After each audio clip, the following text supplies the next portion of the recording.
Deep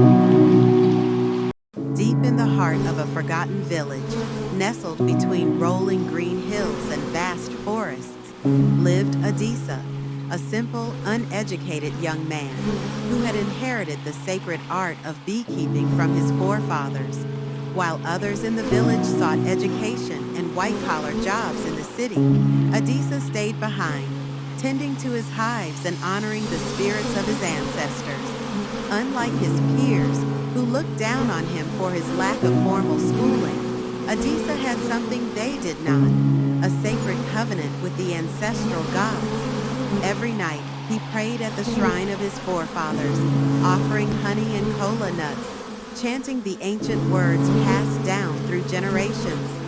One evening, as the full moon bathed the land in silver light, a mysterious wind swept through the forest.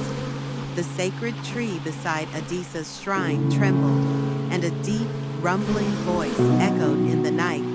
Adisa, faithful son of the land, your devotion has been heard. From this night forward, your bees shall produce honey sweeter and more abundant than any before.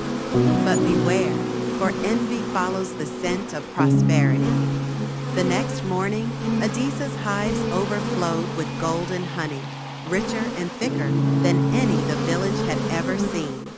The scent alone was enough to attract traders from far and wide. Within weeks, Adisa became the wealthiest man in the village, far surpassing even the most educated of his peers.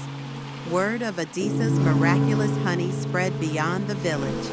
Soon, white businessmen from Europe and America arrived, eager to buy and export the legendary honey. They offered Adisa wealth beyond imagination, proposing international deals that could turn his small honey farm into a global empire. But success came at a price. The local villagers, led by educated but jobless youths, grew resentful. How can an illiterate beekeeper be richer than us? They whispered. He's attracting foreigners while we struggle to eat. At first, their jealousy remained as whispers, but when the white men offered Adisa land and resources to expand his business, the local government took notice. Corrupt officials, angered by his rise, demanded bribes and control over his honey production. When Adisa refused, they declared his land illegal and attempted to seize it. The villagers, manipulated by the government, accused Adisa of witchcraft and treason, claiming he was selling the land to foreigners. One night, a mob stormed his farm, setting fire to his hives and destroying his property. But when the corrupt village chief and government officials saw that the white men favored Adisa's honey over theirs, they grew furious. They demanded bribes, control over his honey business, and a share of his profits. Adisa refused. The chief declared him a traitor. He is selling our sacred land to foreigners, he shouted. He is cursed. His honey is bewitched. The villagers, blinded by jealousy and fear, turned against the man who once fed them. They stormed his farm, burned his hives, and destroyed his home. As the flames consumed his farm, a thunderous roar shook the land. The sacred tree split open, and from its depths emerged a fiery swarm of supernatural bees with glowing red eyes. The air buzzed with a deafening hum as the divine creatures descended upon the corrupt leaders and envious villagers who set the fire. Screams filled the night as the bees stung the wicked, their venom burning like fire. The corrupt officials in the farm fled to the village square in terror, their bodies covered in boils, while the envious youths who joined them to the farm collapsed, begging for mercy.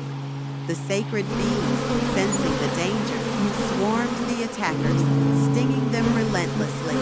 But Adisa, heartbroken, did not fight back.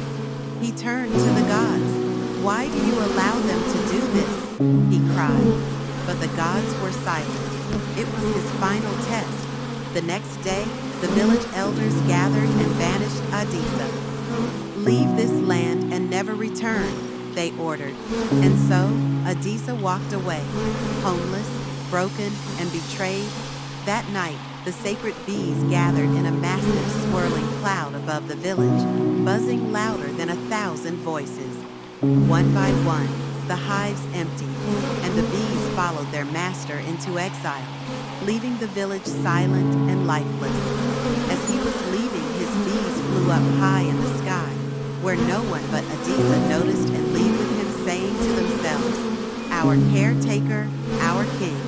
Where you go, we will go, and where you stay, we will stay, for we have no one to care for us but you." When Adisa was banished, his heart was filled with sorrow, but he did not beg to stay. He simply turned and walked away, leaving behind the land he once loved. The villagers celebrated, believing they had removed a threat to their power. But the gods were furious. The honey dried up. The crops began to fail. The white traders stopped coming, their wagons turning away from the once thriving market.